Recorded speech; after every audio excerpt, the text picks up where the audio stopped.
दोस्तों, welcome to my channel. जिसने अब तक मेरे चैनल को सब्सक्राइब नहीं किया है कृपया सब्सक्राइब कर ले। आज हम लोग चैप्टर 3 दिल्ली का सुल्तान पढ़ेंगे। आइए तो वीडियो शुरू करते हैं। तो दिल्ली का सुल्तान में सबसे पहले हम दिल्ली सल्तनत काल के बारे में जानते हैं। 1206 से 1526 ईस्वी तक भारत पर शासन करने वाले 5 वंश के सुल्तानों के शासनकाल को दिल्ली सल्तनत या सल्तनत ए हिंद या सल्तनत ए दिल्ली कहा जाता है। तो 1206 से 1526 ईस्वी तक 5 वंश जो कि दिल्ली सल्तनत काल में थे, वो 5 वंश कौन कौन थे आइए हम लोग जानते हैं। तो वो वंश पहला था गुलाम वंश या मामलुक वंश या इलबड़ी वंश जो कि 1206 से 1290 तक रहा। उसके बाद आता है खिलजी वंश 1290 से 1320, तुगलक वंश 1320 से 1414, सैयद वंश 1414 से 1451, लोधी वंश 1451 से 1526 तक। ये 5 वंश जो दिल्ली सल्तनत काल में थे। आइए अब हम लोग इसको विस्तार पूर्वक जानते हैं कि गुलाम वंश के बारे में। सबसे पहले तो 1206 से 1290 प्रारंभिक इतिहासकारों ने इसे गुलाम वंश कहा क्योंकि इस वंश के कुछ शासक गुलाम रह चुके थे। उसके बाद आता है मामलुक वंश। मामलुक का अर्थ ऐसे गुलाम यानी दास से है जिसके माता पिता स्वतंत्र हो या ऐसे दास जिन्हें सैनिक कार्यों में लगाया जाता था। तीसरा है इलविड़ी वंश। ये कुतुबुद्दीन ऐबक को छोड़कर इस वंश के सभी शासक तुर्कों के इलविड़ी जनजाति से आते हैं। 1206 में मोहम्मद गौरी की मृत्यु के पश्चात उसके संतानहीन होने के कारण उनके साम्राज्य को उसके 3 गुलामों ने आपस में बांट लिया। कुतुबुद्दीन ऐबक को भारतीय राज्य क्षेत्रों पर अधिकार मिला। गुलाम वंश की स्थापना कुतुबुद्दीन ऐबक द्वारा 1206 में की गई। कुतुबुद्दीन ने 1192 में ईस्वी में एतिराइन के युद्ध में विजय प्राप्त करने में उसने मोहम्मद गौरी की विशेष सहायता की थी। कुतुबुद्दीन ऐबक मूलतः मोहम्मद गौरी का तुर्क दास था, पर उसकी योग्यता देखकर गौरी ने उसे दासता से मुक्त कर दिया। गुलाम वंश का एक प्रमुख शासक इल्तुतमिश था जिसने 40 गुलामों का संगठन बनाया था जिसे तुर्कान ए चिहलगानी के नाम से जाना जाता था। इल्तुतमिश ने इस संगठन की सहायता से विद्रोहियों का दमन कर गुलाम वंश की नींव को मजबूत करने का महत्वपूर्ण कार्य किया। इल्तुतमिश पहला तुर्क सुल्तान था जिसने युद्ध अरबी सिक्के चलाए। जो इल्तुतमिश जो पहला तुर्क सुल्तान था वो जो है ना शुद्ध अरबी का सिक्का चलाया था। तो यह सिक्के 2 प्रकार के थे, एक था चांदी का, दूसरा था तांबा का। तो चांदी के सिक्के को टंका जबकि तांबे के सिक्कों को जीतल कहा जाता था। इल्तुतमिश के समय में जो सिक्का चला था अरबी सिक्का, उसको जो चांदी का था उसको टंका और तांबे का सिक्का को जीतल कहता था। तो इल्तुतमिश ने सब सिक्कों पर टकसाल के नाम अंकित करवाने की परंपरा को अब आरंभ किया। अपनी मृत्यु के अंतिम दिनों में इल्तुतमिश अपने उत्तराधिकारी को लेकर चिंतित था क्योंकि उसके सबसे योग्य पुत्र नसीरुद्दीन की मृत्यु हो चुकी थी तथा उसके बाकी के पुत्र अयोग्य थे। अतः इल्तुतमिश ने अपनी पुत्री रज़िया सुल्तान को अपना उत्तराधिकारी नियुक्त कर दिया। रज़िया सुल्तान 1236 से 1240 ईस्वी तक भारत की पहली मुस्लिम महिला शासक थी। रज़िया के विरुद्ध सबसे पहला संगठित विद्रोह सरहिंद के शासक अल्तुनियाक ने किया जिसमें रज़िया पराजित हो गई, किंतु 1240 ईस्वी में रज़िया ने अल्तुनियाक से शादी करके उसे अपने पक्ष में कर लिया। कुछ ही समय बाद भटिंडा से दिल्ली जाते समय हरियाणा के कैथल के समीप कुछ डाकुओं ने रज़िया और उसके पति अल्तुनिया की हत्या कर दी। तो रज़िया का पति का नाम अल्तुनिया था।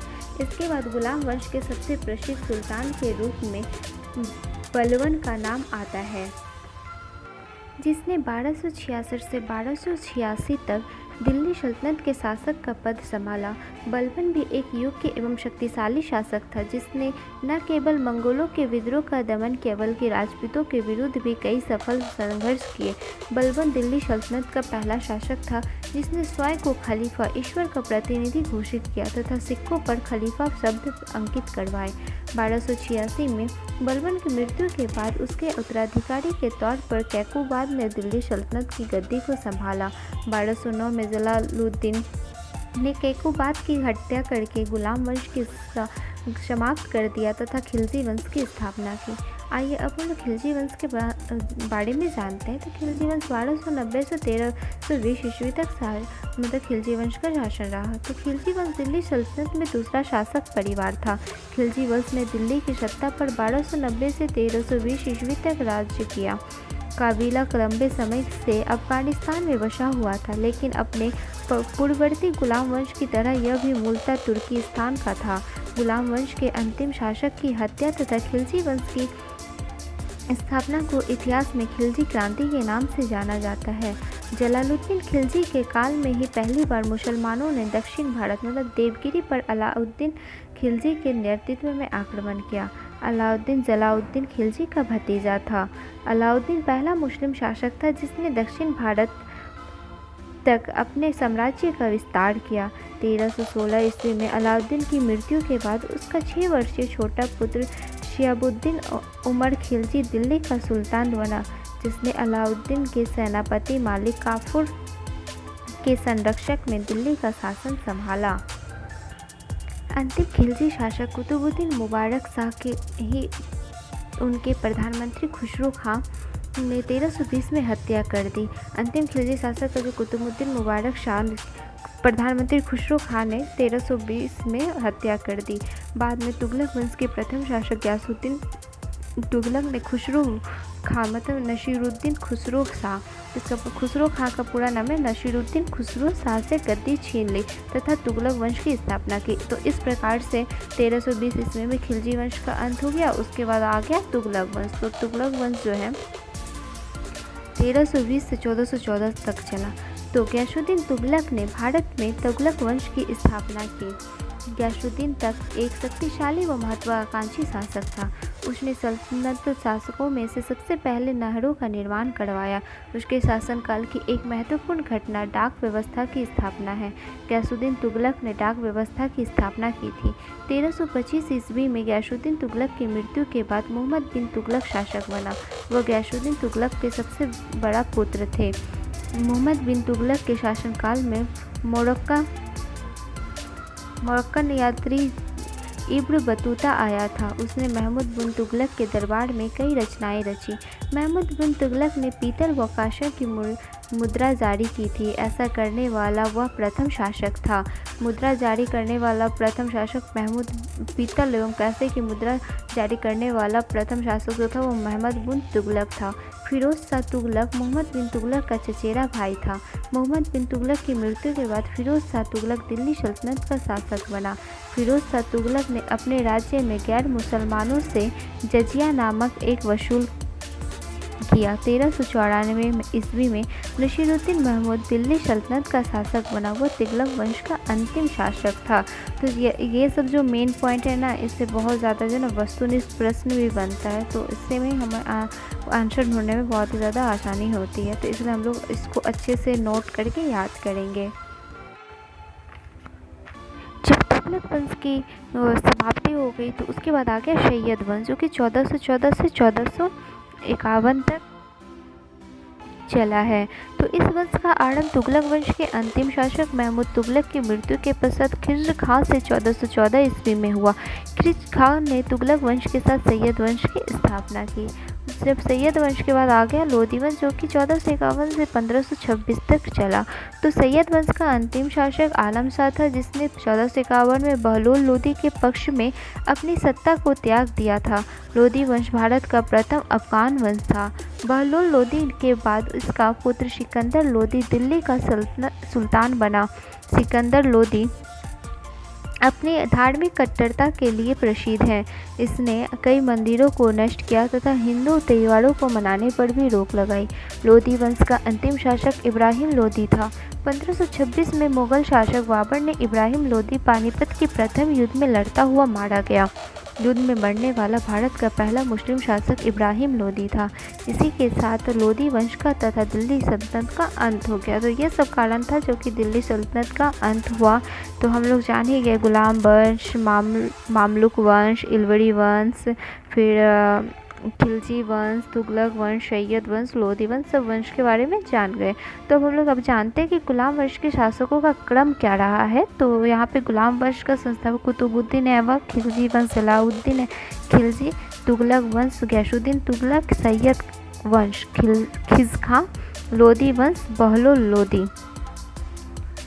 उसके बाद इसमें से 4 वंश मूलतः तुर्क थे, जबकि अंतिम वंश लोधी वंश अफ़गान था। ये सब 4 जो थे ना, गुलाम, खिलजी और कौन सा, तुगलक और सैयद, ये तुर्क वाला था, और लोधी वंश जो था ना, ये अफ़गान था। तो अब आते हैं हम लोग दिल्ली सल्तनत काल की समाप्ति कैसे हुई उसके बारे में। तो 1526 में मुग़ल शासक बाबर से इब्राहिम लोदी पानीपत के प्रथम युद्ध में लड़ता हुआ मारा गया। इसी के साथ लोधी वंश तथा दिल्ली सल्तनत का जो है अंत हो गया। तो दिल्ली सल्तनत का अंत होने का एक ही रीज़न रहा है कि वो जब इब्राहिम लोदी और बाबर के बीच में जब पानीपत का पहला युद्ध हुआ था 1526 ईस्वी में, तो मुग़ल वंश के शासक जो बाबर थे उससे इब्राहिम लोदी मारा गया। तो उसके बाद ही दिल्ली सल्तनत और का अंत हो गया। आइए तो अब हम लोग जानते हैं कि दिल्ली सल्तनत काल की सामाजिक व्यवस्था जो थी वो कैसी रही थी। तो धार्मिक सुधार पर समाज का वर्गीकरण, दूसरा हिंदुओं की सामाजिक संरचना में कोई बदलाव नहीं, तीसरा पर्दा प्रथा का प्रचलन, चौथा उच्च वर्ग की महिलाएं क्रम स्वतंत्र, पांचवा निम्न वर्ग की महिलाएं अधिक स्वतंत्र, सती प्रथा और विधवा विवाह प्रतिबंधित, विधवाओं का उनके पति की संपत्ति में अधिकार, हिंदुओं एवं मुसलमानों में सांस्कृतिक अंतराल। तो ये सब दिल्ली सल्तनत काल की सामाजिक व्यवस्था थी। अब आइए हम लोग उन दिल्ली सल्तनत काल की आर्थिक व्यवस्था जानते हैं। तो इस काल में व्यापार में वृद्धि हुई, मुद्रा प्रणाली प्रचलित थी, प्रमुख मुद्रा चांदी का टका, सड़कें अच्छी स्थिति में, धातु, कागज, वस्त्र उद्योग विकसित अवस्था में, विदेशी आयात, वस्त्र निर्यात, हाथी दांत और मसाले, विदेशी जो सामान आता था उसमें से वस्त्र आता था, और निर्यात जो दिल्ली सल्तनत से निर्यात किया जाता था, भेजा जाता था दूसरी जगह, वो हाथी दांत और मसाले थे। चीन व पश्चिम एशिया के साथ विदेशी व्यापार, इतना कुछ था दिल्ली सल्तनत की आर्थिक व्यवस्था। अब हम लोग जानते हैं कृषि व्यवस्था कैसी थी। तो किसानों को भूमि पर स्वामित्व नहीं, सबसे छोटे किसान बलाहार कहलाते थे। धनी किसान के वर्ग में खूत, मुकद्दम और चौधरी आते थे। ग्रामीण क्षेत्र में सबसे ऊपर राजा, रनका और रावत। कुएं सिंचाई के मुख्य साधन थे। कुओं से सिंचाई की तकनीक गियर शाकिया प्रणाली आता है। फिर 14वीं सदी में नहर सिंचाई विकसित हो गया। फिर गैसुद्दीन तुगलक प्रथम सुल्तान नहर का निर्माण किया। तो नहर का सबसे पहले निर्माण गैसुद्दीन तुगलक करवाया था। फिर फिरोज तुगलक प्रथम सुल्तान था जिसने सिंचाई का प्रारंभ किया था। हक ए शर्वे सल्तनत काल में रबी और खरीफ दोनों फसलें उगाई जाती थी। इस प्रकार से दिल्ली सल्तनत काल में जो है ना, कृषि व्यवस्था भी बहुत ज़्यादा अच्छी हो गई थी।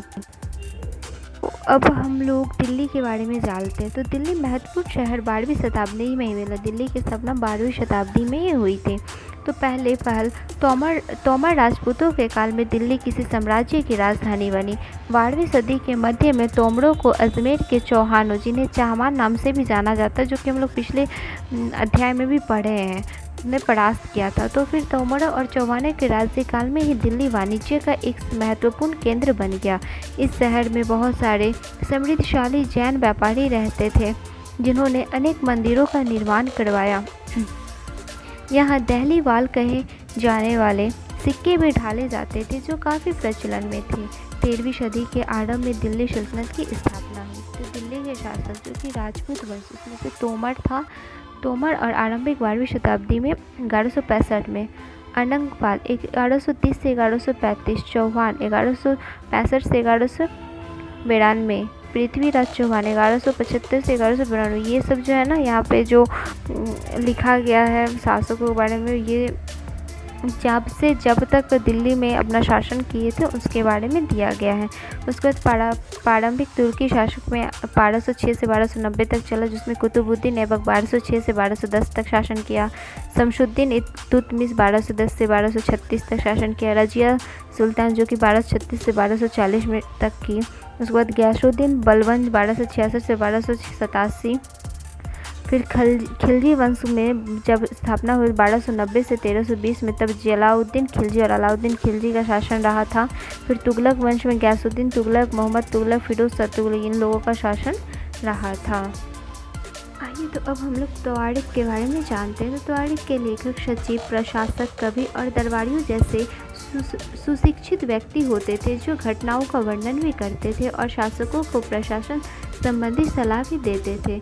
तवारीख के लेखक नगरों में, विशेषकर दिल्ली में रहते थे। यह लेखक शासकों को जन्मसिद्ध अधिकार और लिंग भेद पर आधारित आदर्श समाज व्यवस्था बनाए रखने की सलाह देते थे। तो तवारीख का काम ये सब था। अब आते हैं रज़िया। सन 1236 में सुल्तान इल्तुतमिश की बेटी रज़िया सिंहासन पर बैठी। उस युग के इतिहासकार मिन्हाज-ए-सिराज ने स्वीकार किया है कि वह अपने भाइयों से अधिक योग्य और सक्षम थी, लेकिन फिर भी वह एक रानी को शासक के रूप में मान्यता नहीं दे पा रहा था। सन 1240 में उसे सिंहासन से हटा दिया गया। उसके बाद दिल्ली सल्तनत, तो इसका स्थापना गैसुद्दीन बलबन के शासनकाल में हुआ और इसका विस्तार अलाउद्दीन खिलजी और मोहम्मद तुगलक के राज्यकाल में हुआ। सल्तनत की भीतरी सीमाओं में जो अभियान चले उसका लक्ष्य था गैरिसन शहरों की पृष्ठभूमि में स्थित भीतरी क्षेत्रों की स्थिति में मजबूत करना। उसके बाद दिल्ली सल्तनत का बाहरी विस्तार जान लेते हैं। तो दिल्ली सल्तनत का दूसरा विस्तार सल्तनत की बाहरी सीमा पर हुआ। अलाउद्दीन खिलजी के शासनकाल में दक्षिण भारत को लक्ष्य करके सैनिक अभियान शुरू हुए और ये अभियान मूलतः तुगलक के समय में अपनी चरम सीमा पर पहुँचे। उसके बाद खिलजी और तुगलक वंश के अंतर्गत जो प्रशासन था उसके बारे में जानते हैं। तो दिल्ली के आरंभिक सुल्तान, विशेषकर इल्तुतमिश, सामंतों और जमींदारों के स्थान पर अपने विशेषकर गुलामों को सूबेदार नियुक्त करना अधिक पसंद करते थे। इन गुलामों को फारसी में वंदगा कहा जाता था तथा इन्हें सैनिक सेवा के लिए खरीदा जाता था। गुलाम लोग को जो है ना सैनिक सेवा के लिए खरीदते थे। पहले वालों के सुल्तानों की तरह खिलजी और तुगलक शासकों में भी सेनानायकों को भिन्न भिन्न आकार के सूबेदार के रूप में नियुक्त किया। यह इलाके इक्ता कहलाते थे और इन्हें संभालने वाले अधिकारी इक्तदार या मुफ्ती कहे जाते थे। अब इक्तदार या मुफ्ती के बारे में जानते हैं। तो मुफ्ती मतलब आमिल का प्रमुख कार्य सैनिक अभियानों का नेतृत्व करना और अपने इक्तों में कानून और व्यवस्था बनाए रखना था। मुफ्ती अमील जिन लोगों द्वारा एकत्रित किए गए राजस्व की रकम का हिसाब लेने के लिए राज्य द्वारा लेखा अधिकारी नियुक्त किए जाते थे। उसके बाद ये जो है क्वेश्चन है यहाँ कुछ कि दिल्ली सल्तनत के राजस्व प्रशासन में राजस्व वसूली के प्रभारी को अमील कहा जाता था। फिर ये सब क्वेश्चन पूछा गया है, इसको भी एक बार हम लोग देख लेंगे। और फिर है मंगोल आक्रमण। तो चंगेज़ खां के नेतृत्व में मंगोलों ने 1219 में उत्तर पूर्वी ईरान में ट्रांस ऑक्सियाना मतलब आधुनिक उज्बेकिस्तान पर हमला किया। इसके शीघ्र बाद ही दिल्ली सल्तनत को उनका हमला झेलना पड़ा।